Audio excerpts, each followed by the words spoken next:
La máquina de vapor. Sin ella, la industrialización del mundo occidental no habría sido posible.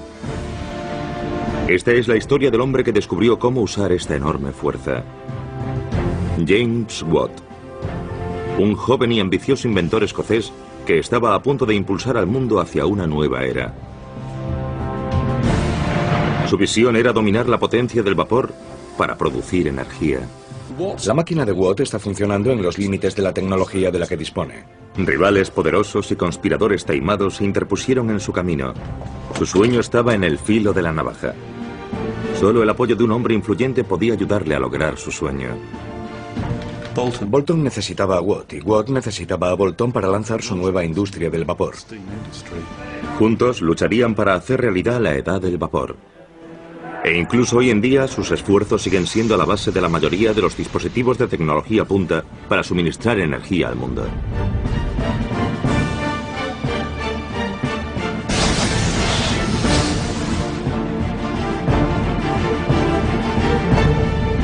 Este es James Watt y la victoria de la máquina de vapor.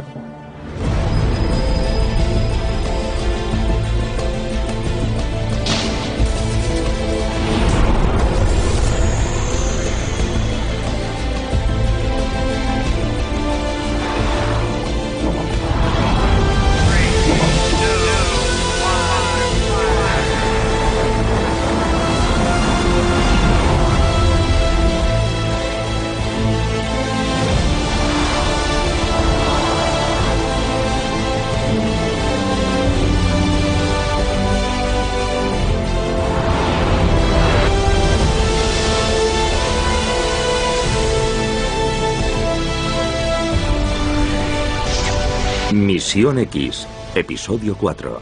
Victoria de la máquina de vapor. Inglaterra, 1775. La luna llena ilumina la noche y un grupo de personas que comparten inquietudes se reúnen en Birmingham. Son miembros de un club exclusivo conocido como Sociedad Lunar. Esta noche, James Watt será aceptado en este distinguido círculo. La sociedad es muy especial en cuanto a quién acepta como miembro. Watt es un simple fabricante de instrumentos y está a punto de codearse con algunos de los científicos, ingenieros y teóricos más influyentes de Inglaterra. El anfitrión de la reunión es Matthew Boulton, un empresario rico y poderoso. Bajo su techo, las mentes más preclaras de Inglaterra debaten sobre ciencia, filosofía, comercio y artes. Son debates que dirigirán el futuro del país. Esta noche James Watt presentará su nuevo invento. Estas ideas revolucionarias convertirán a Watt en uno de los mayores pioneros de la revolución industrial. Todo comenzó 18 años antes, en la Universidad de Glasgow, cuando un grupo de profesores acudió al rescate de Watt. No solo pusieron un techo sobre su cabeza, sino que cambiaron su vida. James Watt había estudiado fabricación de instrumentos durante un año y quería establecerse en solitario. Pero las estrictas reglas de su gremio no lo permitían. Exigían que cumpliese un aprendizaje de 7 años. De modo que los profesores le ofrecieron la oportunidad de montar su taller dentro de la universidad. Entonces, en 1763, le ofrecen una oportunidad que marcará su futuro. Los profesores de la universidad le piden que repare la maqueta de una máquina de vapor primitiva.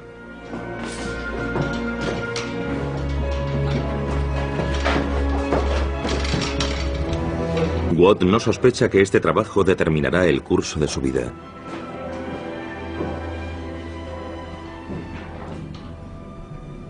Gradualmente fue transformando este juguete, este aparato, en un objeto científico. Es casi como si esta máquina le hubiese ayudado a convertirse en lo que hoy denominaríamos un científico. Porque decidió que para tener éxito tendría que analizarla. Tendría que comprender la naturaleza del vapor. Tendría que comprender la naturaleza del paso del vapor entre las diferentes partes de la máquina. Así que comenzó como un juguete, se convirtió en un aparato científico que transformó a James Watt, el fabricante de instrumentos, en James Watt, posiblemente el ingeniero del vapor. Watt empieza a trabajar en la maqueta de la máquina de vapor. Había sido desarrollada por un herrero inglés, Thomas Newcomen, en 1712 para bombear agua desde las minas. Pero su sencilla máquina es demasiado débil para hacer frente al aumento del volumen de agua y pone en peligro a los mineros. A medida que los pozos de las minas han ido excavándose a mayor profundidad, las inundaciones se han convertido en un problema grave. Si las bombas fallan durante una crecida, los hombres atrapados bajo tierra se enfrentan a una muerte segura. Las vidas de los mineros están bajo una amenaza constante. A estas alturas, James Watt raramente sale de su taller. Además de hacer su trabajo diario, se queda a trabajar hasta bien entrada la noche en la máquina de vapor. Una y otra vez enciende la sencilla caldera de la maqueta. Quiere comprenderlo todo sobre ella y darse cuenta de su potencial.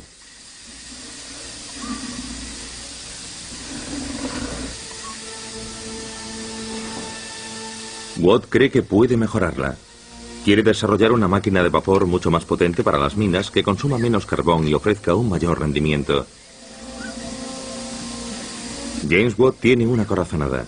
El futuro pertenece al vapor.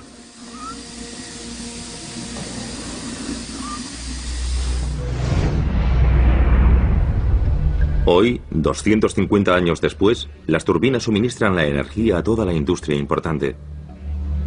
Y el vapor sigue siendo su fuerza motriz. Los ingenieros de este proyecto se enfrentan a un enorme reto: construir la mayor turbina del mundo.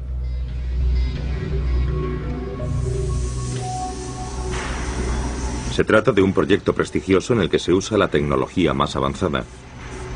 Pero a pesar de ello, el montaje final debe hacerse a mano.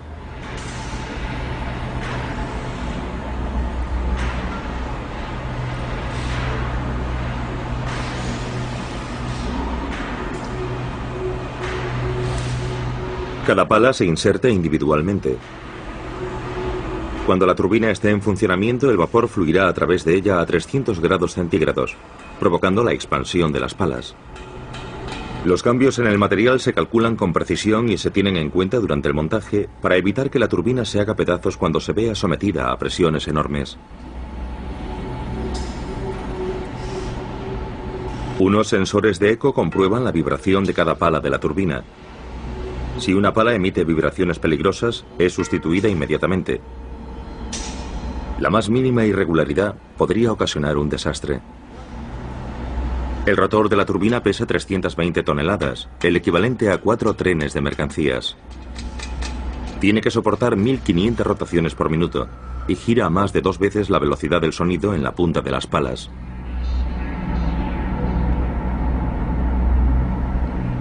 La potencia liberada es comparable al peso de un Airbus A380 colgado de cada pala. Estas fuerzas eran totalmente inimaginables en tiempos de Watt.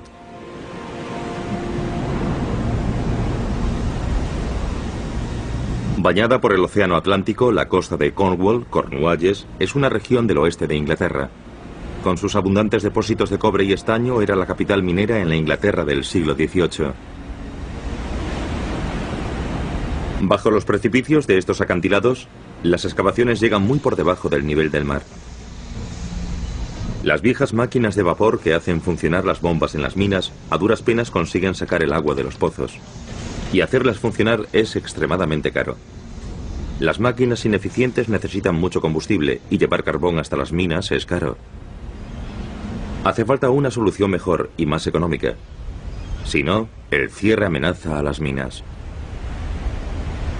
Desesperados, los dueños de las minas llaman a uno de los ingenieros más famosos de Gran Bretaña. John Smeaton no solo es ambicioso, sino uno de los mejores hombres de su campo. Es la primera persona que se ha definido como ingeniero civil, dado que ha acometido la construcción de infraestructuras públicas. En 1759, Smeaton construía el faro de Eddystone, que se alzaba sobre un grupo de rocas traicioneras, 22 kilómetros mar adentro. Es una obra maestra espectacular, y dada la dureza del entorno, una maravilla de ingenio. Desde entonces el ingeniero ha sido admirado en todo el país. John Smeaton también se había propuesto poner en el mercado una máquina de vapor muy mejorada. La razón por la que John Smeaton empieza a trabajar en la máquina de vapor es que todo el mundo es consciente de que la máquina atmosférica de Newcomen tiene ciertos límites que no puede superar. Consume mucho combustible y todo el mundo coincide en que hay que mejorarla. Para que su uso se generalice hay que hacerla más eficiente. Y Smeaton es consciente de ese problema. Sin saber que Smeaton también está intentando mejorar la máquina de vapor de Newcomen, James Watt dedica todo su tiempo libre a realizar experimentos. A estas alturas ya se ha casado con Margaret, su novia de la infancia, y la universidad le ha concedido el título de fabricante de instrumentos matemáticos. Con esta mejora de su posición, Watt hace una apuesta y abre una tienda de instrumentos de medición que lo endeuda considerablemente. Margaret es consciente del enorme riesgo que corre su marido y está dispuesta a hacer todo lo posible para ayudarle. En algún momento llegó a trabajar en la tienda, tal vez para apoyarle, para ayudarle. Parece que Watt no era un gran hombre de negocios. No manejaba mucho dinero. Probablemente esto le condicionó económicamente y en otros sentidos, y nos ofrece una visión más amplia del tipo de persona que podía ser. No quería estancarse en su trabajo, sino tal vez esperar cosas mejores del futuro.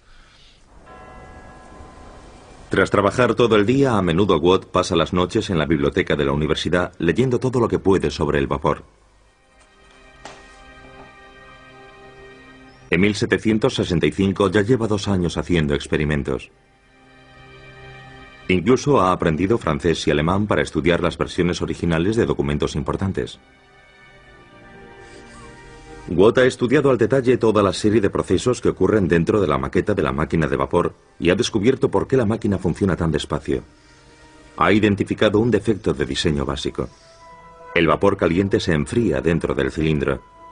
Watt se ha dado cuenta de que de este modo se pierde la mayoría de la energía térmica de la caldera. De vuelta en su taller, resuelve el problema. Hasta ahora, el vapor caliente del interior del cilindro que contiene el pistón se enfriaba por la inyección de agua fría, usada para condensar el vapor. Esto crea un vacío que baja el pistón.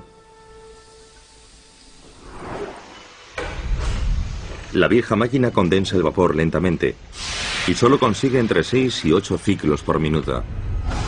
Watt resuelve este problema creando una cámara separada para que se condense el vapor, lo que significa que el cilindro del pistón se mantiene a la misma temperatura que el vapor de la caldera.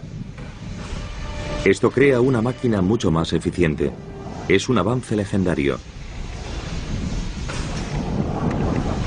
El nuevo diseño de Watt significa que su máquina funciona al doble de velocidad.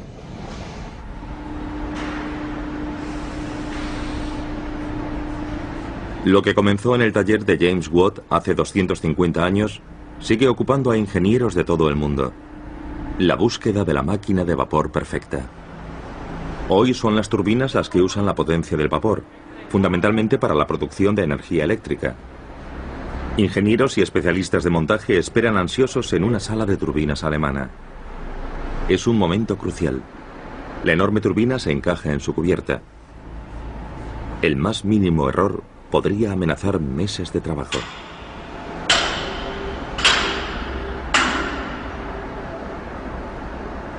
Se retira una última cuña de seguridad y el rotor de 320 toneladas es libre para girar.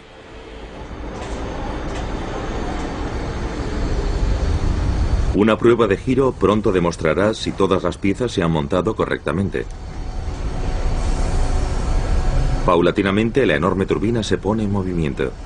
Todo parece marchar según lo previsto.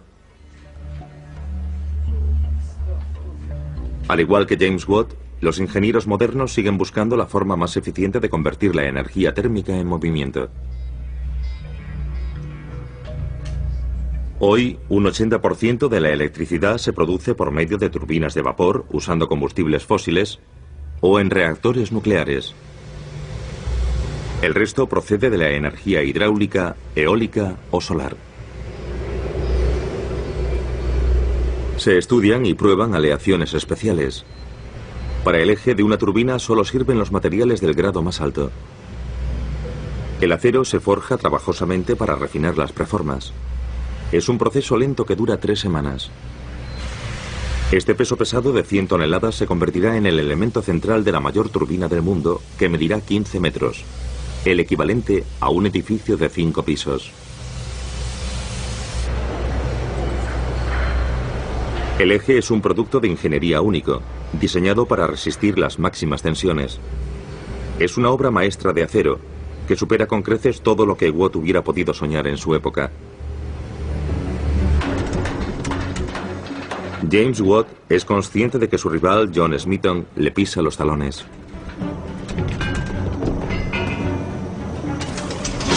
Y recorre toda Escocia en busca de un herrero capaz de crear las piezas de su máquina siguiendo sus indicaciones.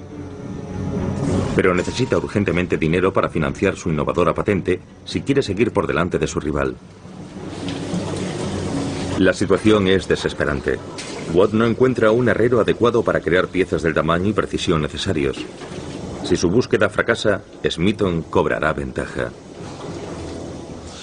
El primer problema de Watt era aumentar el tamaño de la máquina, pasar de una maqueta a una máquina de tamaño real. Cuando la crea, se encuentra con que está trabajando con una máquina mucho mayor que nada que se haya construido hasta entonces.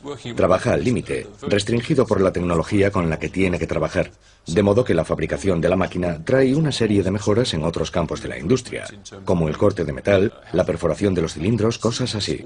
Son problemas técnicos que nadie había resuelto antes, y para los que Watt debe encontrar soluciones si quiere que su máquina tenga éxito. Un alto horno histórico, similar a los que se usaban en la época de Watt, sigue en funcionamiento hoy en Birmingham. Usando los mismos métodos, lo pondremos a prueba para averiguar exactamente qué era posible entonces y si estaba a la altura de las expectativas de Watt. En el siglo XVIII, el área de Birmingham era el centro de la tecnología.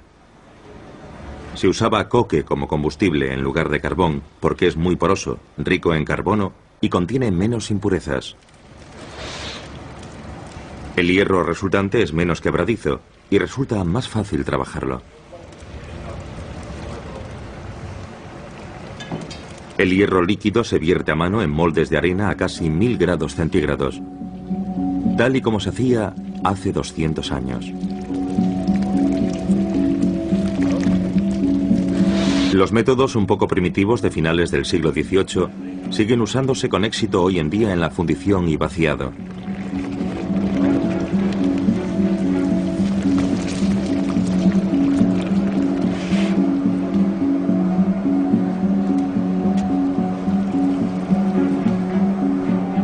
Los vaciados se dejan enfriar 2 horas antes de inspeccionar su calidad.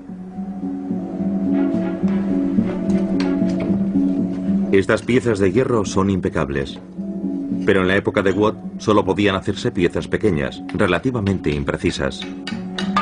Para fabricar algo grande había que hacerlo a partir de muchas piezas pequeñas. Construido en 1779, el puente de hierro cerca de Birmingham fue el resultado de más de 800 vaciados.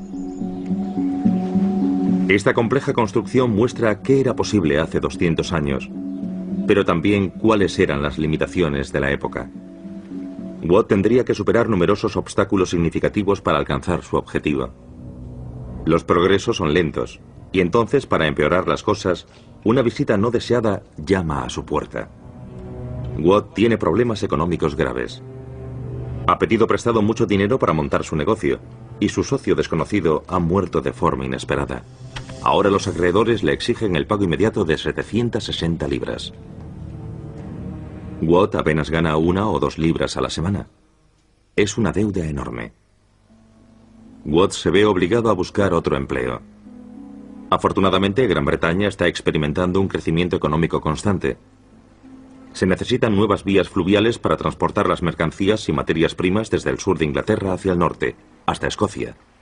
El trazado de estos canales debe ser planificado y medido con precisión. Y Watt es el hombre ideal para el trabajo.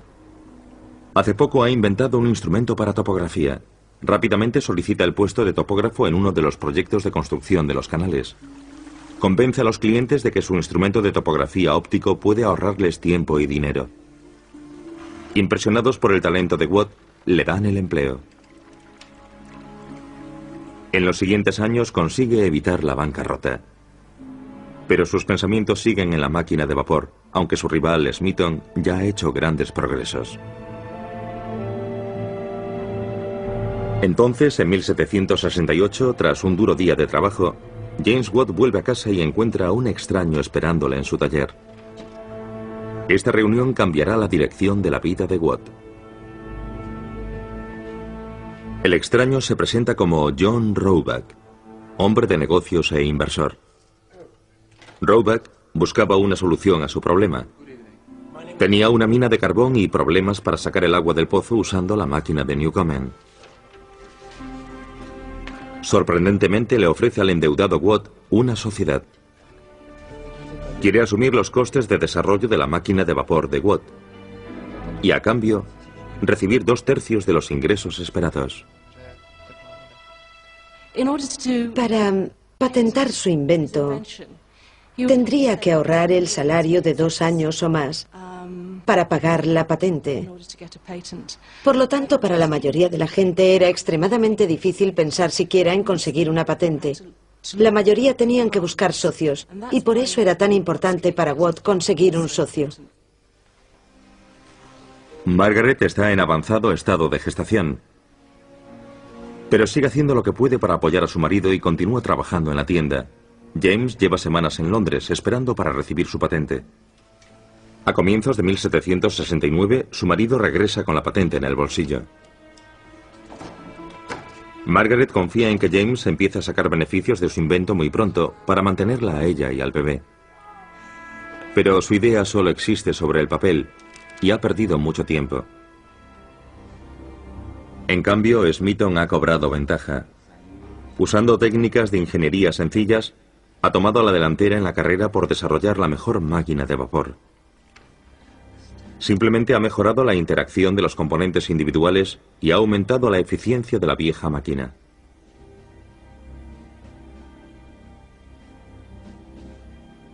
Smeaton desarrolla rápidamente prototipos de su máquina de vapor mejorada para propietarios de minas. La noticia se propaga rápidamente y recibe lucrativas comisiones. Parece que James Watt ya no está en la partida. Pero ni Watt ni Smeaton podrían haber anticipado la rapidez con la que progresaría el desarrollo de máquinas productoras de energía.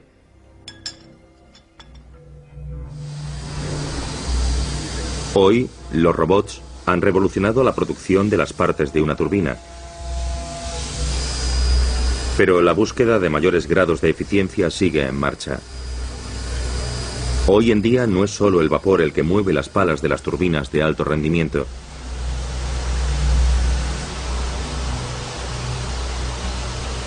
Las plantas energéticas que combinan vapor y gas han establecido nuevos estándares. Pero incluso con esta tecnología especializada, al final todo se basa en el vapor. Estos generadores modernos son similares a los motores a reacción.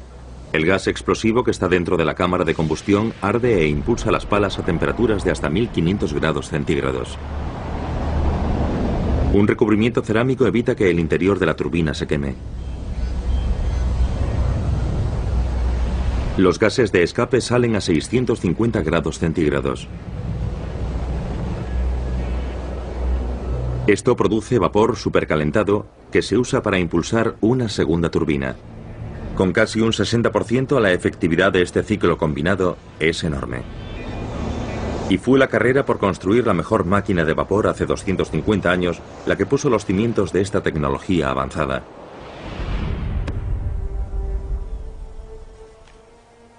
Una vez más, James Watt tiene que dejar de trabajar en su máquina de vapor. Ha recibido una oferta para otro trabajo como topógrafo, y dado que su mujer vuelve a estar embarazada, sabe que no está en posición de rechazarla. Desesperado, escribe a un amigo: tengo una mujer y un hijo. Mi pelo está empezando a encanecer y no he hecho nada para asegurar su futuro.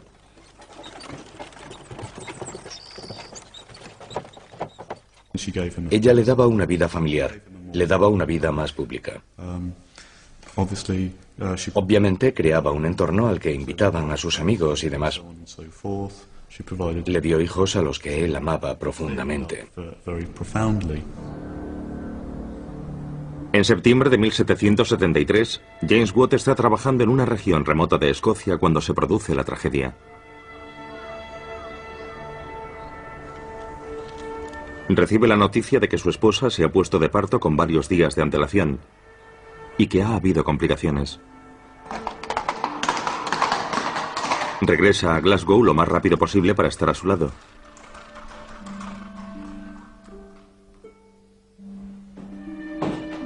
Pero llega demasiado tarde. Los médicos no han podido salvar a su mujer ni a su hijo.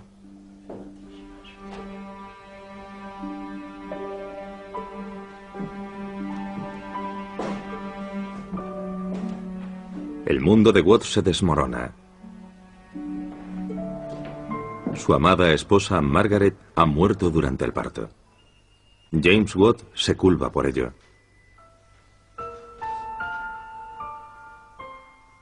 Poco después, cuando su socio empresarial se enfrenta a la bancarrota, Watt piensa que ya es suficiente y toma la decisión de abandonar Escocia para siempre.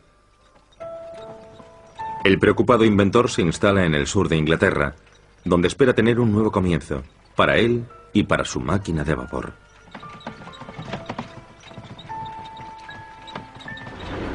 La mayor turbina de vapor del mundo ya está lista para ser entregada. Su escala es enorme. Una vez montada, alcanza una longitud de 70 metros y pesa más de 5.000 toneladas. No solo es el mayor montaje de turbinas de la Tierra, sino que es con mucho la mayor máquina fabricada nunca para producir energía, y consta de 3 enormes turbinas y un generador.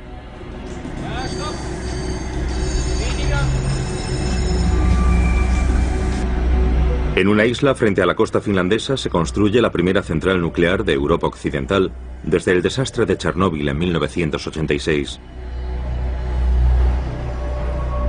Es el reactor nuclear más grande y más avanzado del mundo.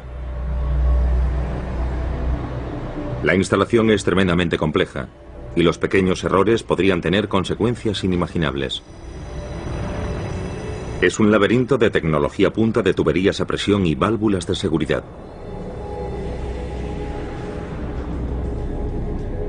Pero en el fondo, solo se trata de producir gigantescas cantidades de vapor, como en la época de Watt. Hoy, los científicos de todo el mundo buscan nuevas formas de producir energía. Es vital encontrar nuevas fuentes de energía con un impacto medioambiental bajo. Este espectacular horno solar podría ser una de las soluciones. Se utilizan cientos de espejos para captar la energía del sol y concentrarlo en una cámara de combustión situada en la parte superior de la torre.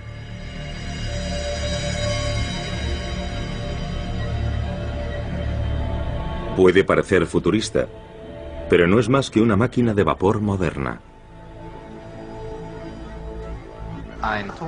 Un horno solar no es más que una central de energía convencional, en la que la cámara de combustión en la que normalmente quemaríamos carbón o petróleo ha sido retirada y sustituida por una caldera solar.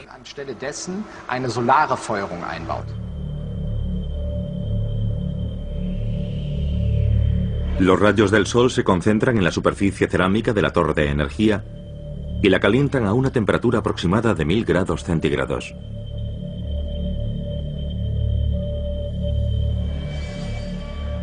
El aire que fluye a través de los poros de la superficie cerámica se calienta a más de 700 grados centígrados.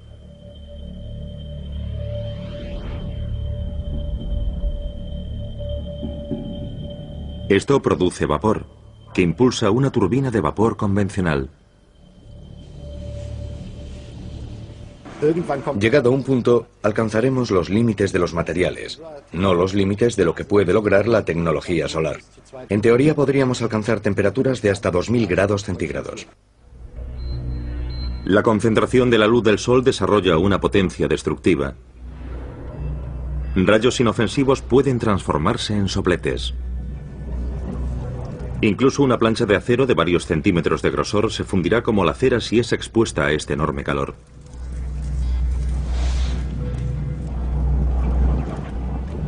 Los científicos del Instituto Solar de Jülich, Alemania, están desarrollando materiales altamente resistentes al calor. Usando una fuente de luz extremadamente potente, simulan la tensión que sufriría un futuro horno solar a unos 800 grados centígrados. Los receptores de cerámica que captan los rayos siguen siendo el punto débil del concepto. Pero hay muchos científicos que no dudan del potencial futuro de esta tecnología.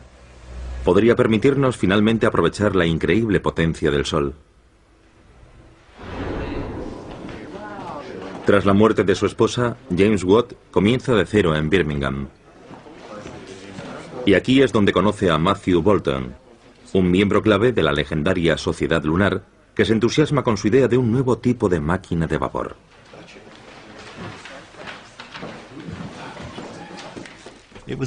Fue una relación muy fructífera. Samuel Smiles, el historiador de tecnología y biógrafo del siglo XIX, escribió que Boulton y Watt eran como la noche y el día, pero que tenían una especie de relación simbiótica. Boulton necesitaba a Watt y Watt necesitaba a Boulton, ambos en términos de personalidad, pero también en términos del tipo de habilidades que podían aportar para lanzar conjuntamente esta nueva industria del vapor. Boulton tiene muchos amigos influyentes, y uno de ellos podría ayudar a Watt a resolver sus problemas. Conocido como el rey de los herreros, John Wilkinson ha revolucionado la producción de cañones.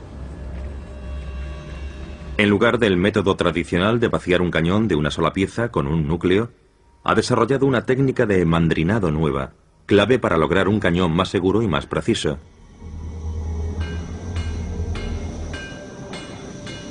Dado que Wilkinson es el líder mundial en el campo de la tecnología del hierro, tal vez pueda aplicar sus conocimientos para fabricar un cilindro único para un nuevo tipo de máquina de vapor. Watt le pide a Boulton que le concierte una visita a la herrería de John Wilkinson. Wilkinson acompaña a sus visitantes en una visita guiada de las instalaciones.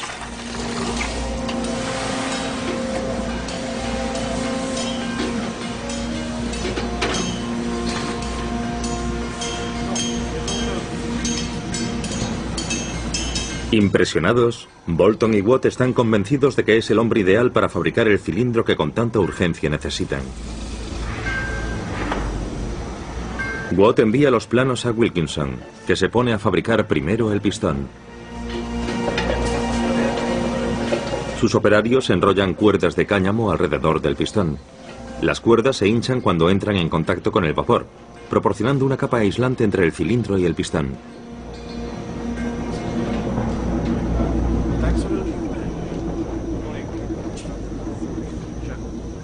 Watt está asombrado. Parece que después de todo será posible hacer realidad su sueño. Wilkinson entrega finalmente el cilindro, que es de una precisión única. Ahora nada se interpone en el camino de Watt para que pueda construir su primera máquina de vapor. En 1777 Watt es llamado a Londres, donde le ofrecen su primer contrato para la construcción de una máquina de vapor.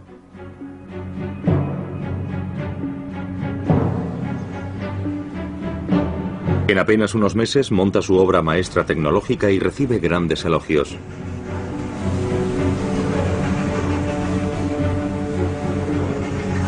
Este podría ser por fin el gran momento de Watt.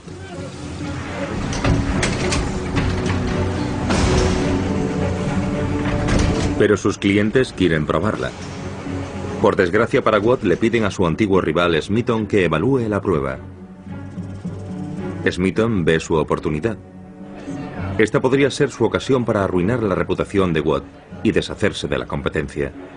La noche de la prueba, alguien ve al operador de la máquina en un pub, con los bolsillos sospechosamente llenos de dinero.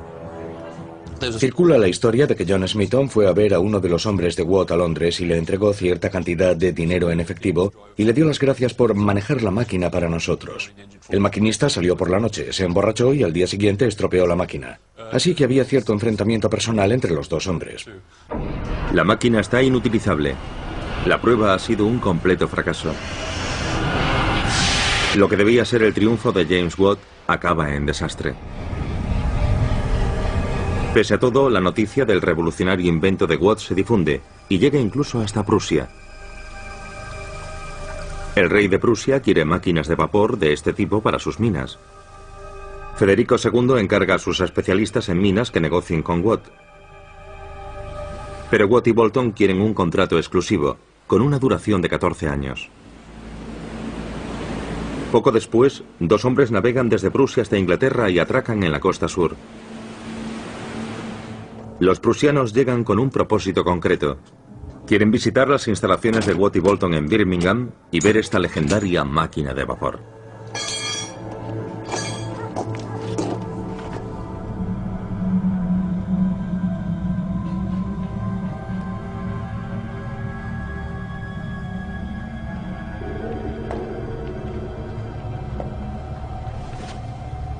No se sienten decepcionados.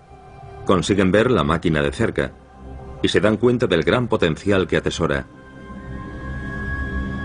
Examinan minuciosamente la máquina y miden detenidamente cada detalle. Pronto zarparán de vuelta a Prusia. Por el camino, un agente desconocido les espera para que le entreguen los planos de la máquina de vapor de Watt. En los confines de Cornwall o Cornualles, la industria minera está al borde de la ruina, debido a la enorme cantidad de carbón necesaria para hacer funcionar las viejas máquinas de vapor. Muchas de las minas ya han cerrado. En los pozos que quedan, los mineros luchan contra el agua que sigue subiendo. Las ineficaces máquinas de vapor bombean día y noche, consumiendo toneladas de carísimo carbón. Watt ve su oportunidad ante esta situación cada vez más desesperada. Cree que puede convencer a los dueños de las minas de las ventajas de su máquina. El ingeniero viajará hasta Cornualles armado con un ingenioso plan empresarial. No solo quiere que los propietarios de las minas compren sus máquinas de vapor. Además quiere que le paguen un canon por usarlas.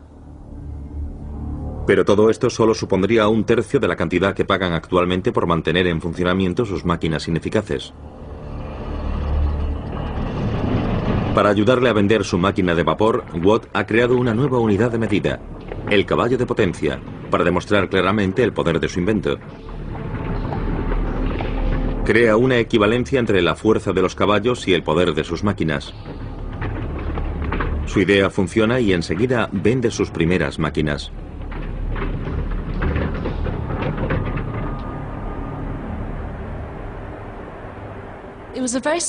Era una manera muy inteligente de ganar derechos de patente, porque se centraba exactamente en el beneficio que la máquina de vapor de Watt reportaría a los mineros de Cornualles. Se le ocurrió que si iban a ahorrar dinero, tal vez les sería menos doloroso pagar al inventor 1/3 de lo que se ahorrarían. La máquina de vapor de Watt salva a la industria minera de Cornualles, y él muy pronto se hace amigo de los dueños de las explotaciones. Londres está encantado con el resultado, porque la buena salud de la economía nacional depende del suministro de materias primas desde Cornualles.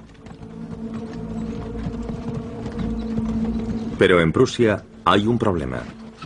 Los planos robados no ofrecen información suficiente para fabricar una máquina de vapor. Así que envían a otro espía a Inglaterra. Soborna a un mecánico del taller de Birmingham y abandona Gran Bretaña con los valiosísimos conocimientos de Watt. Con la ayuda del mecánico consiguen reproducir la máquina de vapor. El 23 de agosto de 1785 bombea agua a 16 impulsos por minuto desde las profundidades, por primera vez.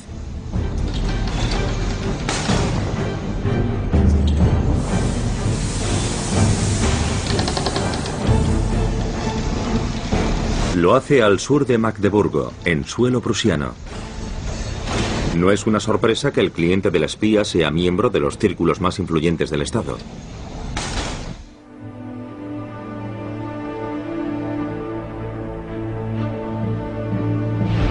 No muy lejos de la ubicación de la máquina de vapor, una pista lleva hasta Wernigerode.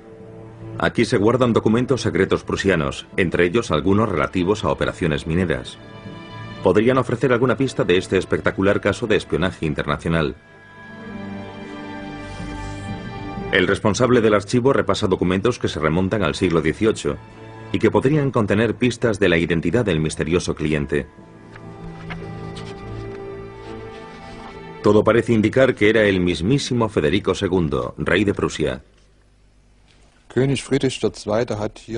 El rey Federico II dejó notas personales en los márgenes de este documento. Una pone "no está mal". Y aquí, el domingo después de Whitsun, si puedo conseguir dinero. Los firmó personalmente. El rey no solo conocía el plan, sino que estaba directamente implicado. Fue Federico II quien proporcionó los fondos para robar la información. Todo se había planeado meticulosamente con el objetivo claro de evitar la patente de Watt. A pesar de su éxito en Cornualles, Watt y Bolton tienen dificultades económicas. Sus ingresos no cubren los enormes costes de desarrollo de la máquina de vapor. Watt sabe que su máquina es capaz de mucho más que mover las bombas de los pozos de las minas. Si logra plasmar todo su potencial, podría ganar una enorme cantidad de dinero. Hasta ahora, solo las norias han logrado producir el movimiento giratorio constante que necesitan las máquinas. Pero esta técnica antigua tiene numerosas desventajas. La energía hidráulica solo está disponible donde hay agua. Y las norias dependen del nivel del agua. Los veranos secos o los inviernos gélidos pueden interrumpir la producción. Ahora todos los fabricantes buscan una solución que les permita formar parte del boom económico. En este momento, Gran Bretaña está inundada de algodón y hace falta urgentemente una fuerza motriz fiable y eficiente para mover los telares y máquinas de hilar. Pero el movimiento de bombeo lineal de la máquina de vapor tendrá que convertirse en movimiento giratorio. La solución obvia sería usar un cigüeñal, pero ya está patentado y Watt no quiere pagar derechos de uso. Así que desarrolla una alternativa inteligente, un engranaje planetario. Una rueda dentada fija en el extremo de la varilla de bombeo gira alrededor de una rueda dentada giratoria colocada en el árbol motriz. El movimiento de bombeo se convierte en un movimiento circular constante y potente, necesario para hacer funcionar la rueda. Este invento provoca enormes cambios. Los fabricantes de telas invierten su dinero en máquinas de vapor. En Birmingham no dejan de llegar pedidos.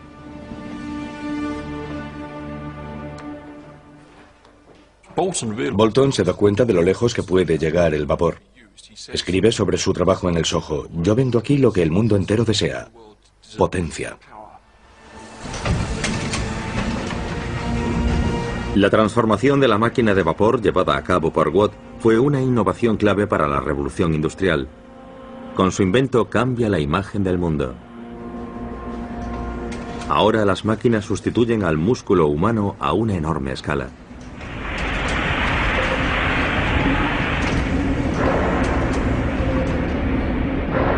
Pero como consecuencia de su invento, un gran número de personas se quedan sin trabajo. La pobreza y el enfado ante su nueva situación son la chispa de revueltas desesperadas. La gente teme por su futuro.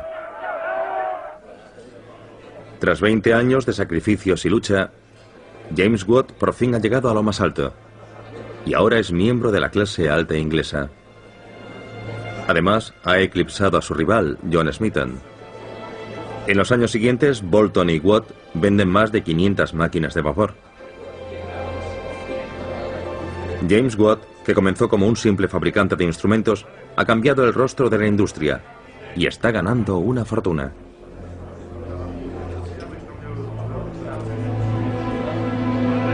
Entonces, Wilkinson, el herrero, exige una parte mayor en los beneficios. Bolton y Watt se la niegan. Ya no necesitan de su habilidad y ambos socios construyen su propia fundición, más moderna.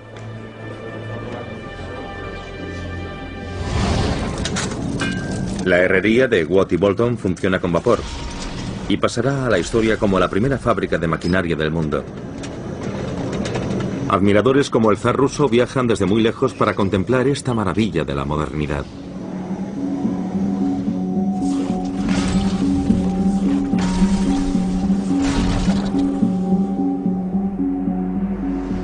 Finalmente, 31 años después, la deseada patente de Watt caduca y otros ingenieros acometen el reto de mejorar su diseño.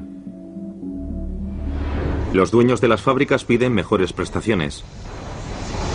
Los ingenieros trabajan al límite y al hacerlo corren enormes riesgos.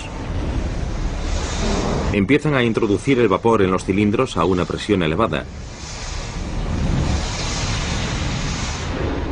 Se construyen máquinas de vapor más grandes que trabajan a presiones más altas, pero James Watt prefiere observar desde la distancia. La máquina de Watt está funcionando en los límites de la tecnología de la que dispone. Y por ello a Watt le preocupa mucho el vapor a presión elevada. Cree que la tecnología, en especial la tecnología de la caldera, no está a la altura. Y que, por ejemplo, si se usan presiones altas habrá explosiones de calderas, muertes, problemas y demás. Y de hecho, una máquina a presión elevada que se usaba en Greenwich, Londres, explota. Hacen oídos sordos a las constantes advertencias de Watt, pero el tiempo le da la razón.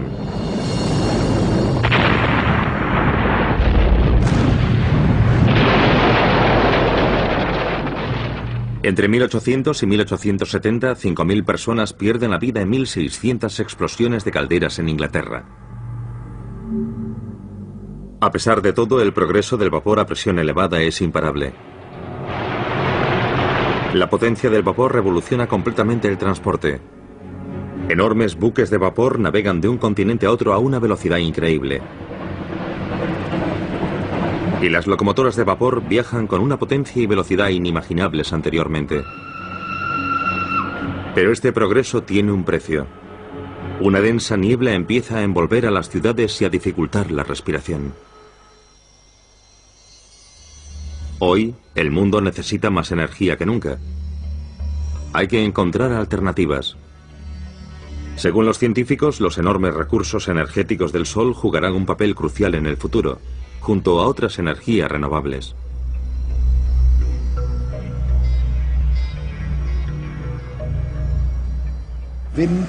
Las energías eólica, solar y geotérmica tendrán que hacer su contribución para cubrir la enorme demanda que tendremos en el futuro, para permitir que nuestras sociedades sigan desarrollándose. Muy pronto los científicos habrán desarrollado todos los componentes del horno solar. Planean construir unas instalaciones de prueba donde evaluarán el potencial de esta tecnología futurista para hacer una contribución seria e intentar cubrir la demanda de energía del mundo. Otros experimentos también miran hacia el Sol en busca de respuestas. El objetivo es crear una fuente de energía totalmente nueva para la humanidad. Una fuente que cubra las demandas, pero que además sea sostenible. Más de 250 años después del innovador invento de Watt, se investiga sobre una nueva forma de producir vapor con tecnología punta. El Sol, con su inconmensurable suministro de energía, será el padrino de este reactor experimental. Si se consigue controlar la potencia de la fusión nuclear, podría producirse vapor suficiente para mover enormes turbinas. Todavía hoy, el poder del vapor juega un papel crucial en la carrera para producir energía. Y todo comenzó con James Watt. Su invento sencillo e ingenioso. Usar un condensador separado dio comienzo al dominio del vapor como fuente de energía. El gran inventor escocés murió rico el 19 de agosto de 1819 y está enterrado en Birmingham. A su muerte, la Asociación Británica le honró dando su nombre a la unidad de energía eléctrica, el vatio. Y hoy el nombre de Watt se puede encontrar en casi todas las bombillas del mundo. James Watt espoleó un trascendental cambio en su época, y durante muchos años todavía el futuro de la producción de energía mundial dependerá de su legado, la máquina de vapor.